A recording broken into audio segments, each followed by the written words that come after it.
para estar bien segura, miro el calendario y veo que es viernes. Miro el reloj y veo que son las 8. Eso quiere decir que estamos juntos, como todos los días, a través de tantos años, más de 20, para seguir conversando con personas a las que apreciamos, a las que admiramos, a las que respetamos y de quienes aprendemos mucho. Hoy vamos a tener la presencia de un músico muy especial. Él es uno de los máximos intérpretes de una viola da gamba. Vamos a hablar ahorita del instrumento, se lo vamos a describir, seguramente usted lo conoce, pero data del siglo XV. Durante 4 o 5 siglos, según dicen, según sé, estuvo calladito, silencio, tranquilo, dormitando, quién sabe por qué, o quién sabe en qué habrá soñado. Lo que sí quiero decirle es que en el siglo XX tuvo un renacimiento extraordinario y a ese renacimiento ha contribuido nuestro invitado de hoy. Se trata de un mexicano con ascendencia oaxaqueña, cosa que me da muchísimo gusto, y desde luego una persona a quien se considera virtuoso de este instrumento maravilloso que él encuentra como muy sensual, muy atractivo, muy semejante a la voz humana, pero también yo diría que es un instrumento muy misterioso. Israel Castillo, bienvenido, muchas gracias por aceptarnos en La Haya, en Holanda, con tantas horas de diferencia. Perdón por la desvelada. Hola, ¿qué tal? Muy buenas noches. Muchas gracias. Es un honor estar contigo. Soy un gran admirador. Muchas gracias. Yo te sigo desde hace 20 años, más de 20 años. No habías nacido ni yo tampoco. Por lo pronto, decías en una entrevista que un día de pronto, después de tocar con grupos de rock y demás, un día te habías encontrado, te habías topado, es la palabra que usaste, con la viola da gamba. ¿Eso dónde fue y cómo ocurrió? Bueno, fue en la Escuela Nacional de Música. Estaba yo caminando, venía caminando en los pasillos de mi escuela y un amigo estaba tocando cuerdas al aire. Tocaba cuerdas al aire. Me quedé durante 15 minutos anodado con ese sonido tan dulce y tan especial de la viola da gamba y dije, este es el instrumento de mi vida. Me quedé soñando durante varios días. Y había pensado en tomar el violonchelo, que es un instrumento hermoso. Maravilloso. Pero la viola da gamba tiene otras características mucho más humanas. Me parece que tiene una manera muy especial de hablar. Entonces me quedé enamorado y desde entonces hasta ahora sigo tocando la viola. La manera en que habla un instrumento depende del instrumento o depende del intérprete. El instrumento es el que te lleva, el instrumento es el que te acoge y te llena de expresividad. Los mejores conciertos que yo he escuchado es cuando ya dejo de pensar en el intérprete y solamente pienso que el sonido que está saliendo de ese instrumento es lo que me está hablando. Pero pienso en algo, Israel. En el momento en que te tropiezas con la viola da gamba, resulta que muchos de tus compañeros tocaban la guitarra o el piano o el bajo o la batería, instrumentos que estaban entre comillas de modas, que podían estar en conciertos masivos, en conciertos en salas especiales y demás. ¿Sabías que si tocabas la viola da gamba estabas de alguna manera constreñido, y lo digo entre comillas y con todo respeto, a los grupos de cámara o a ser un solista, pero no a la orquesta, no a las grandes salas de conciertos? Claro, no fue mi prioridad en ese momento. En ese momento, de hecho, la viola da gamba, junto con muchos instrumentos de música antigua, estaba de moda en mi escuela. Tengo una gran fortuna de ser parte de una generación de músicos muy talentosos que nacieron en esa escuela, en la Escuela Nacional de Música. En el conservatorio también habían algunos, y toda esa generación se vino a estudiar a Europa, y ahora estamos haciendo música en México y en varios lugares del mundo. Me encantan muchos aspectos, muchos momentos de tu vida. Me gusta que no haya sido todo fácil y regalado, te lo has ganado. hiciste todo lo posible para ganar el dinero suficiente y comprarte tu viola da gamba. Vino la devaluación con Cedillo, la catástrofe económica, tus ahorros se fueron al diablo, por decirlo claramente, y entonces hiciste simplemente con mucha humildad lo que tenemos que hacer. El comercio es una salvación. Vender chocolates con tu novia en Coyoacán y en los autobuses. Eso me encanta. Cuéntanos ese capítulo. Claro, bueno, es un episodio muy bonito, sobre todo porque a mí en lo personal y a mis hijos nos enseña que hay que encontrar la manera de hacer las cosas. No importa, no importa el modo, siempre encontramos la manera de solucionar nuestro cotidiano. No solamente fue los chocolates, que fueron muchos años de chocolatero. Me Y iba a las además orquestas. sabes hacer chocolates, cosa que me encanta. Después me pasas la receta. Claro, claro. Bueno, soy oaxaqueño, una gran parte mía es oaxaqueña. Claro. Tengo esa tradición. Entonces, bueno, hacíamos esos chocolates, después eh, eh, he hecho de todo. Obviamente, como todos los músicos, somos sobrevivientes, somos pocos los músicos que solamente vivimos de la música durante nuestro primer Pero yo periodo. estoy segura de que en la vida de todo creador, de todo artista, influyen las circunstancias de su vida. En un escritor, en un escultor, en un pintor, en quien tú quieras, queda reflejado algo. Algo de aquel momento en que te dedicaste a vender chocolates, en que te dedicaste después a hacer encuestas en toda la República Mexicana, todo eso se quedó en ti y está en tu música y en tu manera de interpretar. Sí, creo que la cosa que más me ha regalado el tener todas esas experiencias es que nunca he perdido el piso, nunca he perdido el contacto con la gente, nunca he perdido el contacto con mi sociedad. Y creo que eso es una parte indispensable de mi trabajo. Primero, obviamente, hacemos música antigua. Para contestar un poco tu pregunta anterior, que no contesté realmente. La viola da gamba en realidad es un instrumento súper flexible en el cual puedes hacer mucho tipo de música, muchos tipos de música. Yo he tenido la oportunidad de participar con grupos de música popular mexicana o con yaceros o con todo tipo de cosas, pero también extiendo ese trabajo hacia otros lugares, como un trabajo con ancianos con demencia, trabajo con enfermos terminales. Acabamos de terminar un proyecto con el IMSS. Este tipo de cosas son sumamente importantes para mí, porque no hay manera de desligarse de la sociedad, porque mi historia personal tiene mucho que ver con eso. Es una historia personal llena de altibajos, de momentos difíciles y de presencias luminosas. Y en tu historia hay una tía cuyo nombre no conozco y a quien adoro.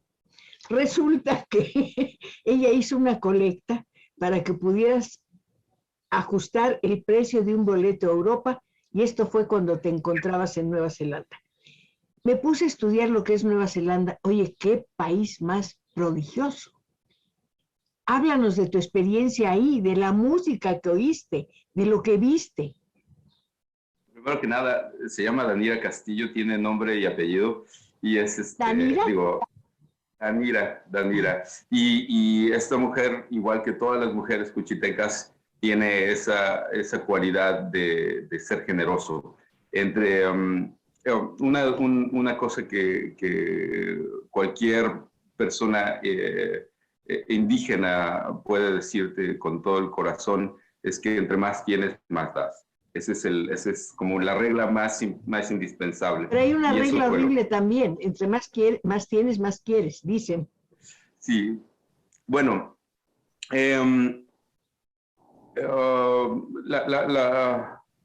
la otra pregunta es Nueva Zelanda.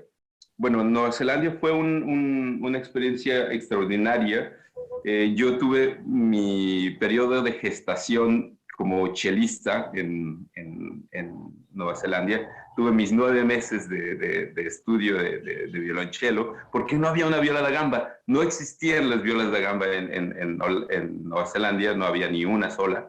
Entonces tuve que empezar a hacer alguna otra cosa. También allá pintamos paredes, trabajamos como chefs, cualquier tipo de cosa, pero fue allá donde descubrí los colores, la naturaleza, y descubrí que, bueno, personalmente quiero estar cerca de la naturaleza toda mi vida. Además dicen que hay una vegetación y una fauna como en ninguna parte. Es una fauna virgen, es una vegetación casi virgen, pues. Una cultura indígena también muy poderosa y muy consciente. Maoríes. Maoríes, sí, sí. Y aparte muchas otras culturas. Es un lugar muy multicultural. ¿Qué me dices de la música de Nueva Zelanda? Es de mis cosas menos favoritas de Nueva Zelanda y me van a matar mis amigos neozelandeses. No, es música polinesia, hay muchas cosas muy bonitas, pero en general no es tan vieja, tiene muchísimas influencias más modernas. ¿Cuál es el árbol más bonito que recuerdas de Nueva Zelanda? El Pujutukawa. Es un árbol de Navidad, que allá es verano, y durante el verano en todas las carreteras, en todos los lugares, se alcanzan a ver estas flores rojas, luminosas, con ese sol neozelandés que iluminan todos los caminos de rojo, un rojo muy intenso, muy bonito. Es bonito todo lo que nos cuentas y fíjate, estas reuniones, estas conversaciones para mí son mágicas, para mí que hace mucho tiempo no salgo de esta casa por la pandemia, porque hoy fuimos a La Haya, pero también a Nueva Zelanda y al ratito nos vamos a Londres y vamos a vender contigo objetos, pequeños objetos, para que te ganes dinero y puedas comprar al fin tu viola da gamba.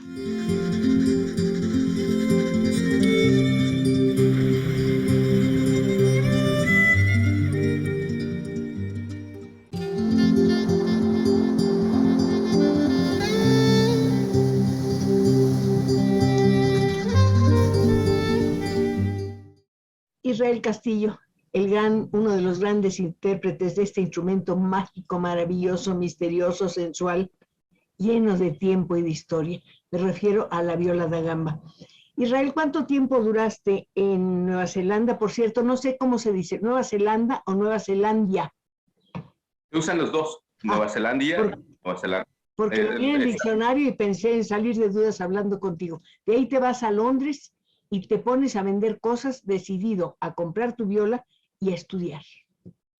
Sí, finalmente llegué a Londres y unos amigos míos también de la Escuela Nacional de Música estaban allá. Juntos vendimos cosas en la calle para poder irnos a estudiar a Holanda, porque era nuestro gran sueño. ¿Por qué Holanda y no otra parte? Holanda, junto con Basilea en esa época, eran las mecas de la música antigua.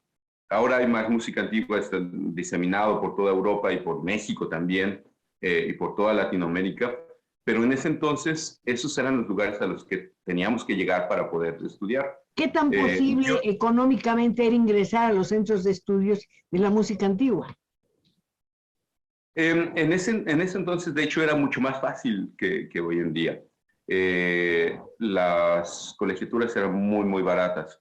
Entonces teníamos que, sí, trabajar algo de tiempo, pero podíamos ahorrar suficiente dinero para poder pagar nuestras colegiaturas y después trabajar en lo que pudiéramos aquí.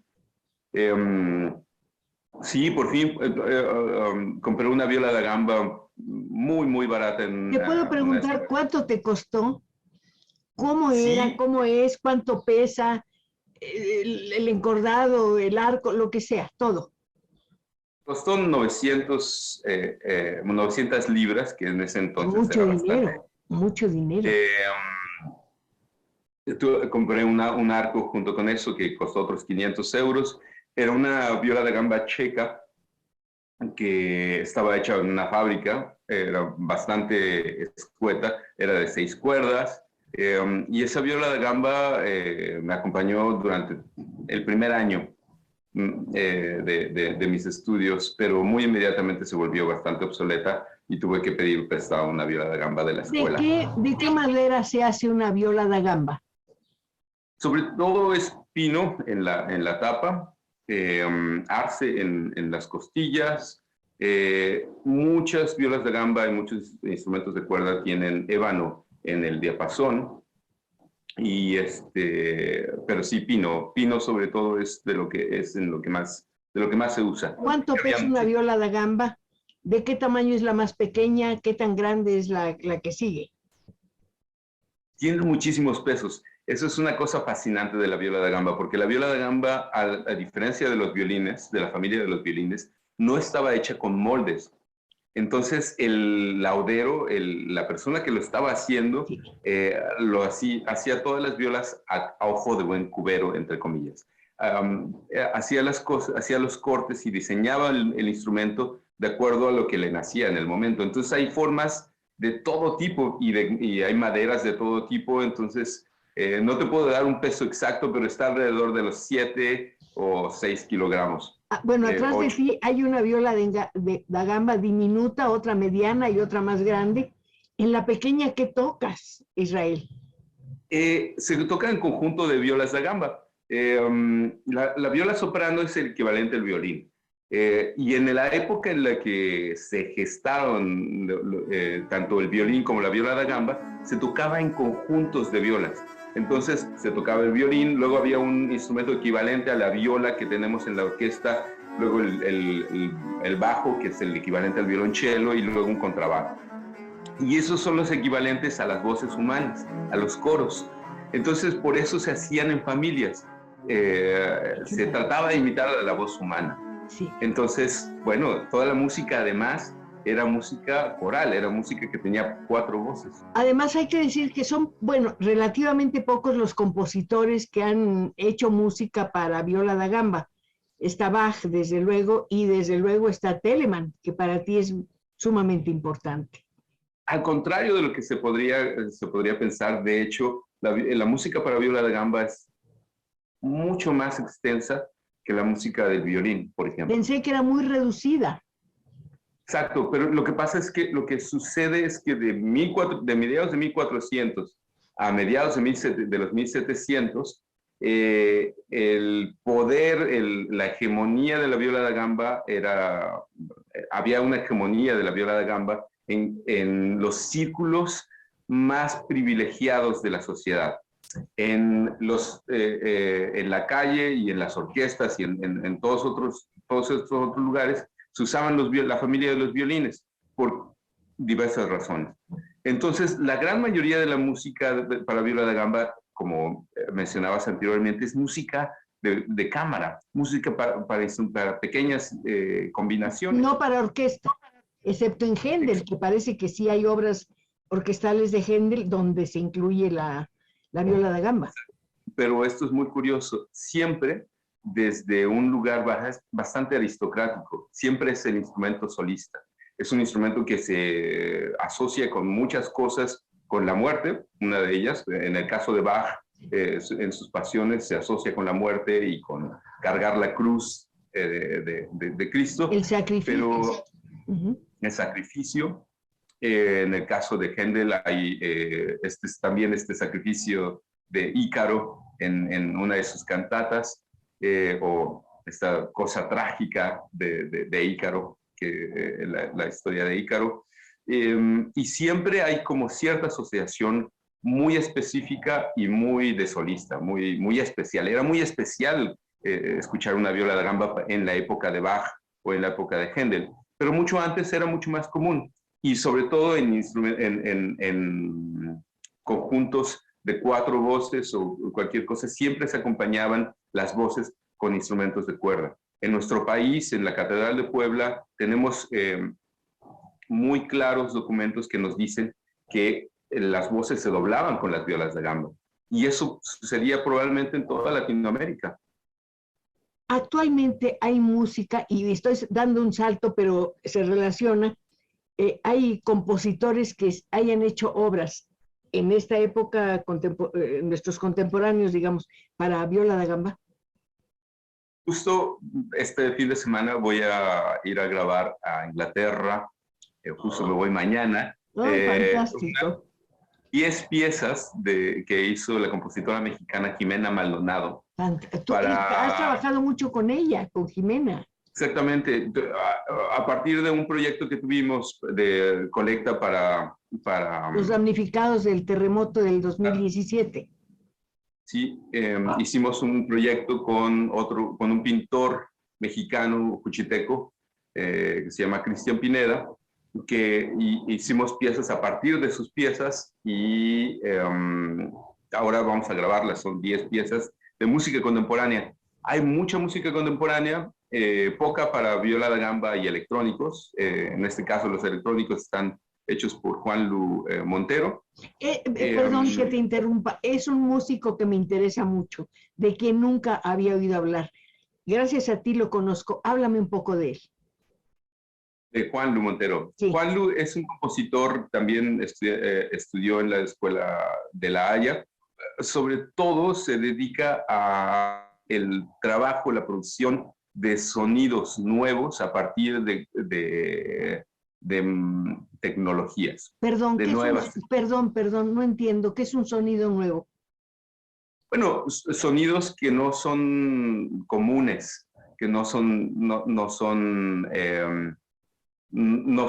como los sonidos a los cuales estamos acostumbrados.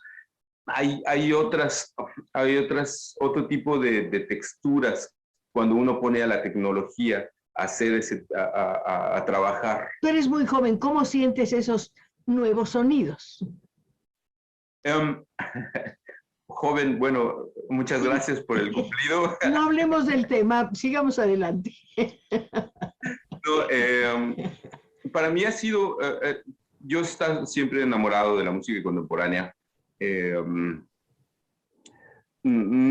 Obviamente es muy extenso decir que estás enamorado de toda la música contemporánea. Hay muchísimas opciones, muchísimas cosas que podemos tener alrededor. Si hablamos de la música antigua como un mundo reducido, el mundo de la música contemporánea es todavía más reducido, mucho más reducido. Pero es una cosa muy... Parecería que no, dispone de toda la tecnología. Y yo me pregunto, ay, perdón, voy a hacer una pregunta horrible, pero no puedo evitarla. Soy hija de mi tiempo y no lo oculto. ¿La tecnología te permite ser exigente y severo o es un poco más manga ancha, digamos? Aquí hay una cosa en la cual concuerdo contigo. Creo que el tocar un instrumento acústico, hacer cualquier tipo de labor manual, nos permite crear oficio. Y un cierto control, ¿no? Claro, tú eres, durante todo este tiempo has estado entrevistando a toda esta gente que hace oficios, sí, que está haciendo oficios en las calles. Y creo que es algo que se va perdiendo cada vez más y más con la nueva tecnología, que es bastante superficial. En el caso de Juanlu no podemos decir eso. Juanlu también ha hecho un aprendizaje muy profundo de su arte, pero en general creo que sí, la música electrónica deja las cosas en un lugar superficial, en yo abogo porque la gran mayoría de la gente joven empiece a trabajar en cosas acústicas y que ¿Sabes qué me preocupa? Es que me parece que esa música acústica de la que estamos hablando no queda fija, no es algo definitivo, es algo que qué bueno que haya cambios, por supuesto, qué maravilla, pero cambiar no siempre es mejorar. En fin, te dije, soy hija de mi tiempo y ni modo. Vamos a un corte y regreso contigo enseguida, no me tardo.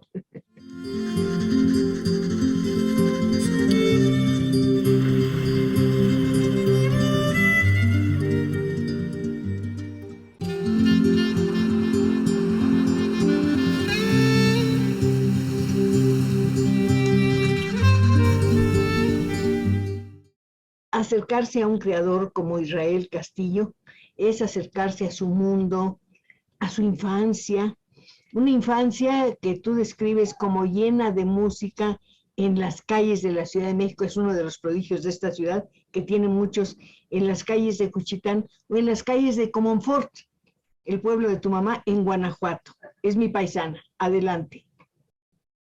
Sí, yo creo que una de las cosas que vamos perdiendo una vez más, hablando de esta cosa del oficio, la gente ya no toca tanto cosas en la calle. Nos cuesta más trabajo escuchar cosas en la calle. Es más fácil escuchar música en la radio o este tipo de cosas. Y en los oficios poco a poco se van perdiendo. Yo todavía recuerdo las calles de Coyoacán llenas, repletas de músicos extraordinarios que tocaban en todos los cafés. Siempre todavía tenemos algunos, inclusive en el metro, pero cada vez hay menos y cada vez menos gente que quiere hacerlo. Quiero decir de algo, Israel, que te va a dar gusto por lo que dices. Entre las muchas cosas que han cambiado debido a la pandemia está lo de la música en la calle.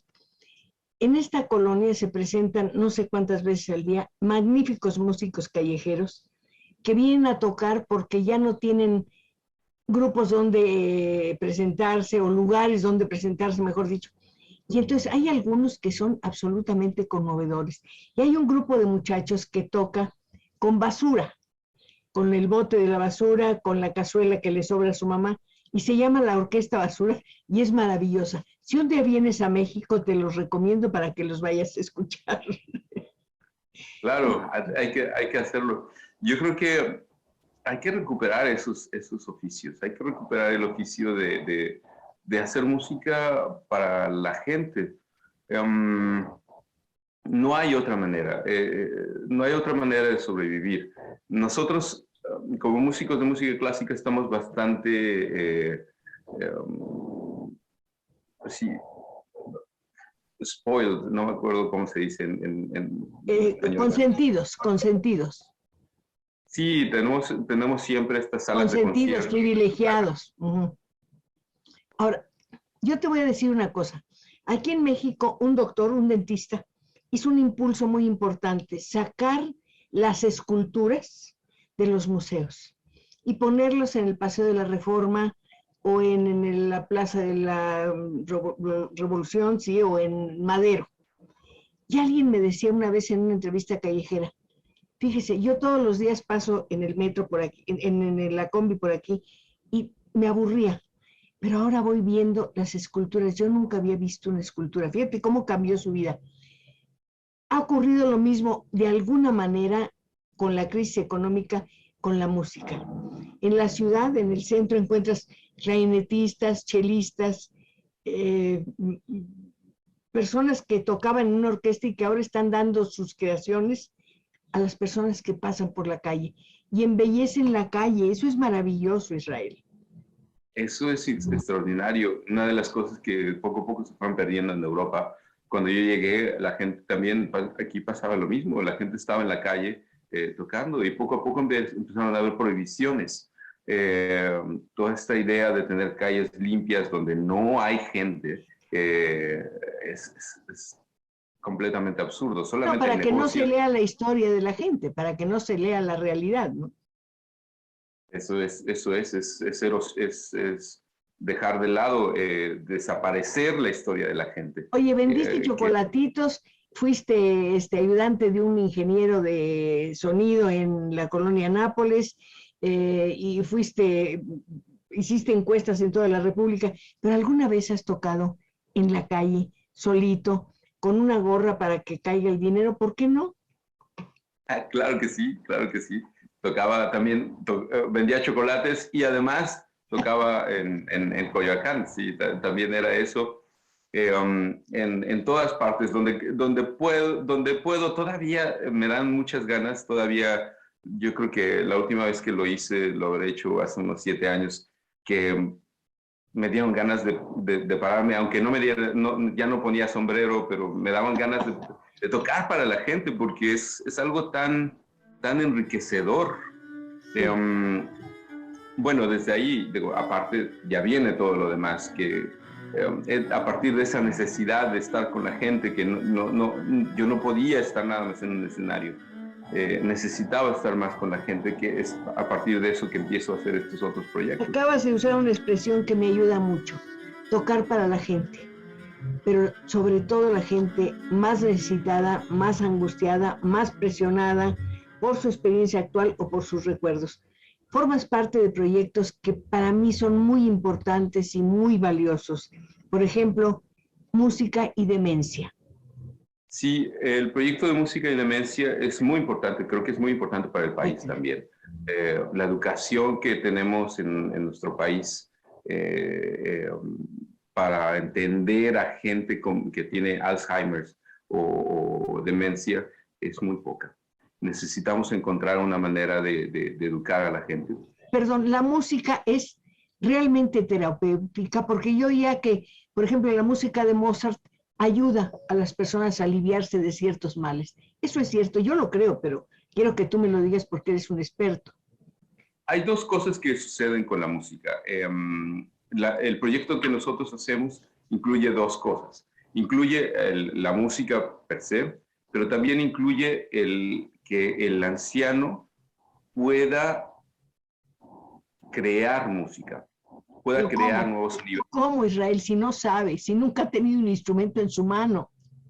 No importa, porque tiene a instrumentistas experimentados alrededor, gente que sabe cómo improvisar. Entonces nosotros vamos creando en cada una de las sesiones universos a partir de los rudimentos que tiene el anciano a sus manos, anciano o gente joven. También me ha tocado gente muy, muy joven, de 40 años, que está en una casa de ancianos, en la que cuidan de estos pacientes. Y por medio de pequeños movimientos, ellos empiezan a crear estos universos. En realidad, el momento más bello, los momentos más bellos son cuando una vez más la persona, el paciente, ya no se acuerda que hay músicos ahí. Él está creando su propio universo y está haciendo su propia música. Pienso en la demencia senil, en el Alzheimer, pierden la capacidad de comunicarse con palabras. ¿Cómo logran comunicarse con sonidos? Con los sonidos que le sacan a los instrumentos. Es muy fácil, es increíblemente fácil, es mucho más fácil de lo que podríamos creer. Y aquí quiero mencionar algo muy importante. No solo es por la sorpresa que me pone tu pregunta y la sorpresa de que es tan fácil, quiero poner algo más. Es increíblemente enriquecedor para el músico, porque uno no se pone a hacer la música para el público como alguien que está atrás de un escenario y está como en esta labor de sacerdote tratando de dar a la gente un sermón, sino que está al servicio de otro ser humano. Y eso cambia la manera en que haces música. La manera en que estas personas afectadas tan gravemente, y lo lamento de verdad, crean sonidos. ¿Cambió tu manera de escuchar los sonidos musicales o te dio un lenguaje musical nuevo? Sí, absolutamente. Absolutamente. Me ha ayudado a crear nuevos sonidos, crear nuevas formas de expresarme por medio de los sonidos, pero también, como te mencionaba anteriormente, atravesar esa barrera en la cual hay una pared entre el público y yo. Una vez que estoy en el escenario ya no existe esa pared. Ya me puedo dar mucho más fácil y puedo hacer música mucho más sencillamente. Algunas de esas personas a las que has ayudado en lugares especiales para quienes padecen Alzheimer y demás, han ido a conciertos, en salas de conciertos, los han llevado. Sí, he tenido algunas experiencias con algunos conciertos en los cuales los llevan.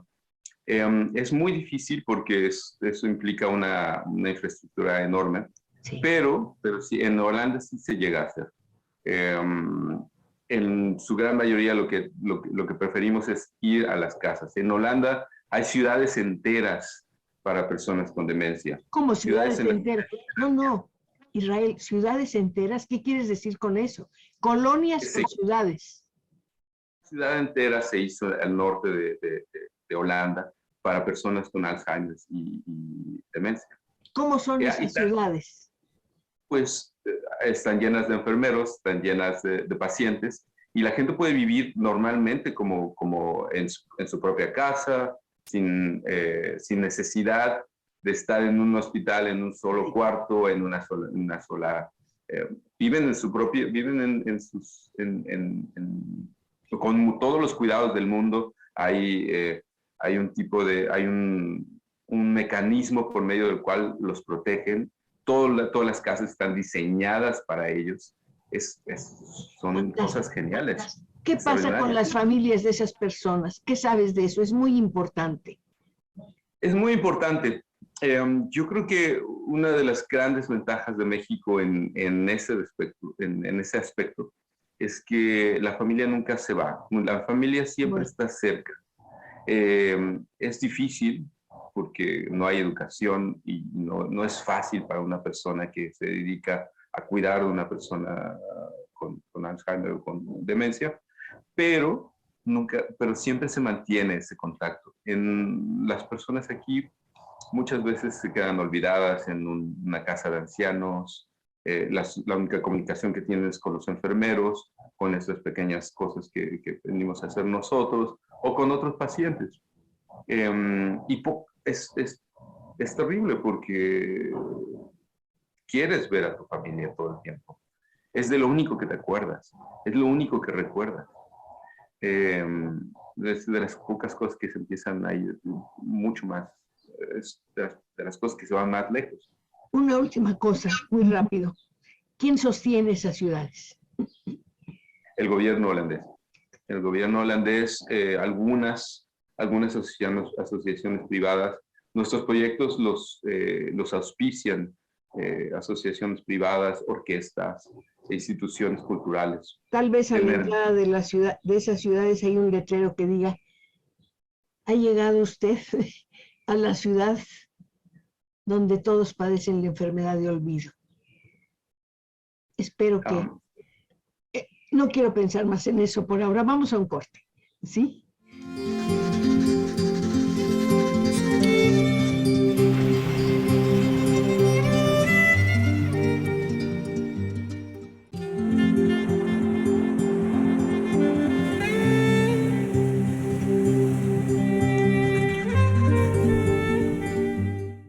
Todos los aspectos de tu trabajo son maravillosos.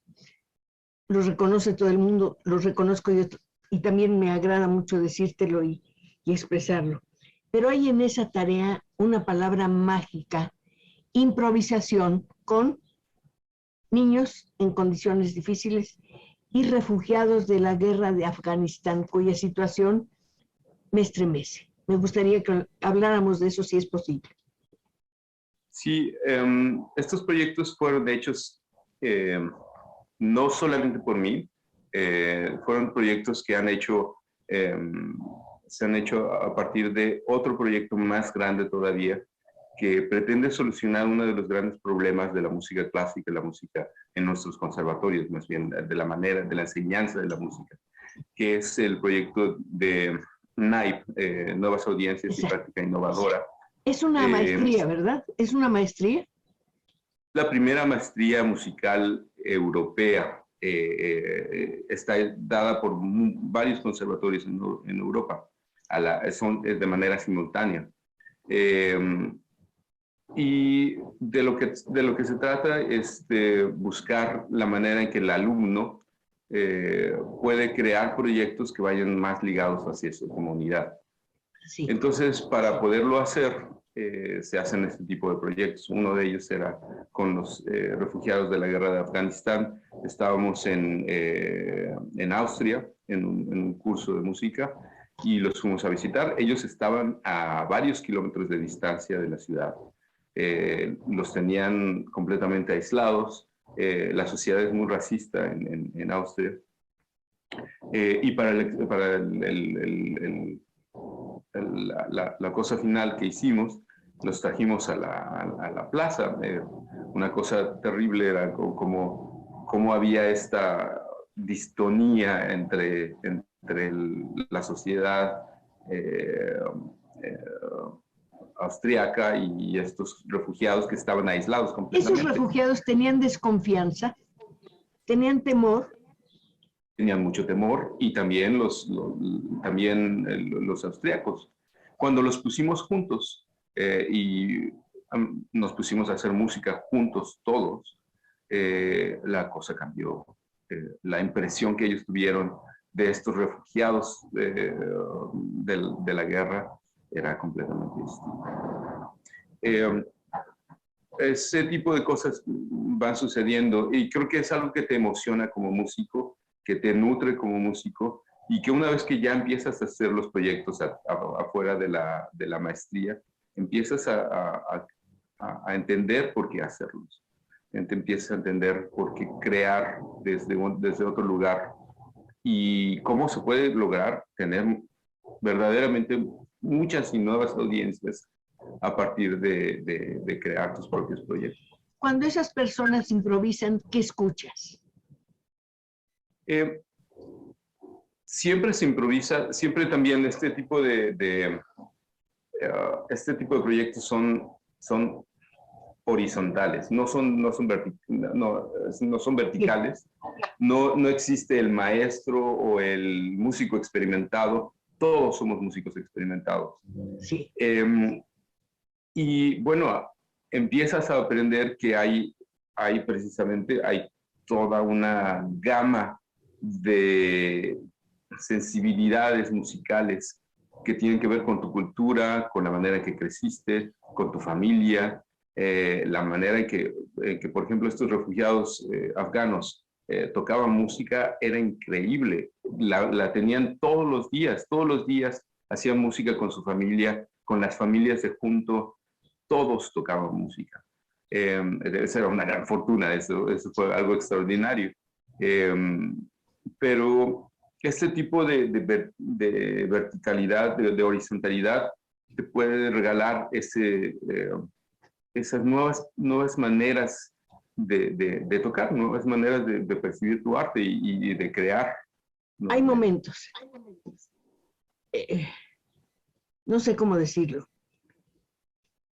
Hacer música, invitar a la improvisación a enfermos terminales del Instituto Mexicano del Seguro Social o de donde sea, debe ser sumamente difícil. Sí, hay una parte difícil en esas situaciones específicas. Cuando es un ser humano frágil, obviamente te invita a pensar en tu propia fragilidad. No han sido pocas las ocasiones, he hecho muchos proyectos de música y demencia, y a veces llegas a la próxima sesión la semana siguiente y te enteras de que alguien falleció. Es terrible porque creas un tipo de relación con esa persona y de pronto ya no está. Creo que para mí como mexicano, ha sido mucho más sencillo asimilarlo, pero he tenido compañeros que no han podido seguir haciendo el proyecto porque es algo muy, muy duro. El desgaste emocional de esa experiencia es tremendo. También la riqueza de la experiencia debe ser extraordinaria. ¿Cómo te preparaste para enfrentar estas situaciones? Estoy haciendo arte, estoy haciendo maravillas frente a una vida que se está desmoronando. Una vez más, yo creo que mi preparación viene de mi infancia, viene de toda mi vida. Todos los mexicanos tenemos una especie de antídoto porque respetamos la muerte, porque la sentimos y porque la ponemos todos los años, la ponemos en todo momento frente de nosotros. En mi casa había un altar con la fotografía de la bisabuela. Este tipo de cosas siguen estando todo el tiempo y creo que eso me ha ayudado muchísimo a no tener que prepararme de esa manera. No es que no me duela, me duele muchísimo, me afecta muchísimo. Tengo que llegar a casa y durante una semana estás conflictuado, pero es tanto lo que aprendes y tanto lo que te regala esa otra vida y tanto lo que nos regalamos mutuamente que yo sigo haciéndolo, no puedo dejar de hacerlo. ¿Podrías establecer esa comunicación con todas las personas que he mencionado, con otros instrumentos que no fuera la viola da gamba? No. ¿Por qué? No. Hay una intimidad que he logrado con la viola da gamba que va más allá de cualquier cosa. Una vez más es el oficio. Yo conozco la viola da gamba, es mi novia por el mayor tiempo, es mi novia más antigua. Y tu maestra maravillosa, aquella que te prestaba su instrumento y te enseñaba a tocar, me dices que gracias a su amor y a su compañía aprendiste a tocar. Es verdad. Gabriela Villaguas ha hecho una labor, todavía sigue haciéndolo. Ahora se institucionalizó la carrera de viola da gamba en la facultad. Sigue haciendo, ese fue, creo que, muchas cosas nos enseñó, pero ese es el amor a la viola da gamba es lo que más tengo de ella. Y no puedo tocar otro instrumento. O sea, tengo una jarana, tengo un bajo eléctrico todavía, tengo muchas otras cosas, pero nada me mueve tanto como la viola da gamba. ¿Interpretas música oaxaqueña, juchiteca concretamente, en la viola da gamba? Sí, suelo tocar música cuando improviso, precisamente de pronto salen algunas melodías del istmo. Sí, me encanta, es música de mi padre, otro tipo de música también, música jarocha también, música de son jarocho me encanta. Ah, maravilloso. Decías, crecí escuchando castellano y juchite, y el idioma de mi padre, zapoteco. No puedo hablar ese idioma, no logré dominarlo. ¿Es tan difícil? Es muy difícil, sí, es un idioma tonal. Aquí sería muy importante decir que es una cosa que tenemos que aprender. Ha sido una de las cosas que más extraño de México, es poder irme a Juchitán y aprender el idioma de mi padre, porque así se aprenden mucho más cosas. Hay unas cosas culturales que tienen que ver con las palabras. Claro. ¿Hay una palabra que hayas aprendido de niño en cuchiteco que recuerdes y cites con frecuencia cuando te sientes solo o extrañas la tierra o extrañas la música de la calle en la Ciudad de México, en Comonfort o en Cuchitán? Bueno, Belegui es la estrella de la mañana. ¿Belegui? Mira, como Belén, claro, Belegui. Creo, estoy diciendo una barbaridad a lo mejor. Belegui. Parece. Hay varias. Yeshuba es un tipo de flor muy, muy hermosa, una flor blanca. Mi padre, a veces yo le pido, háblame en zapoteco durante, no sé, lo que quieras, no importa. Y me habla, es una cosa muy bonita todavía que hago cuando voy a México. ¿Hay una canción que tu padre te cante cuando lo visitas? Mi padre pone canciones muy, muy a menudo. La canción creo que más que más me marca más de mis canciones favoritas es el Gendana Viane Shangasikaru, que es la canción, es como el himno a la muerte. ¿Cómo es? ¿Qué dice? Habla de cómo llegamos aquí y nos vamos a ir, y cuando nos vayamos no vamos a llevarnos nada, absolutamente nada.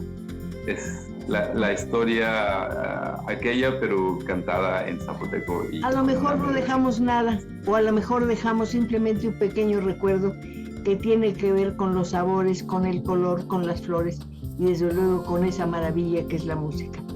Me dio mucho gusto conocerte, me encantó visitarte hasta La Haya y espero que algún día nos volvamos a ver. Y si no, pues aquí nos encontraremos. Claro. ¿Sí?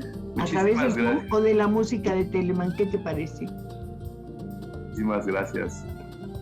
Encantada, muy buena suerte. Hasta muy pronto.